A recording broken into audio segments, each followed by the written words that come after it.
having been led into this field, into the special education field, I noticed that a lot of children, especially some children with physical disabilities, they have a secret self-catalyst.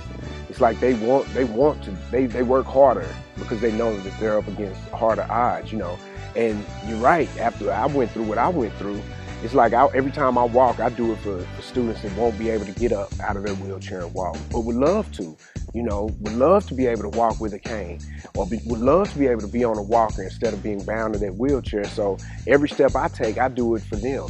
Service is in me every day. Every morning when I wake up, to come to Lancaster High School, I'm coming to service my students, the students on my caseload, those parents that aren't there with their children. I'm servicing them for their parents. I'm servicing the parents that may have phone calls for me, to the students and the athletes that I coach. I'm coming to give them the service, and then I expect them to give me all they have just for that day, that moment. Give me everything you have, because I'm giving you all I have right now. And I think that'll bleed into their adult life, into life in general. Whatever it is you have right now, give me everything you have right now, and you'll be fine, because that's what I'm doing, and I try to do that by example. I think that's part of that collaborative effort. I think it all works hand in hand, from the classroom to the basketball court to the gym to practice prior to games.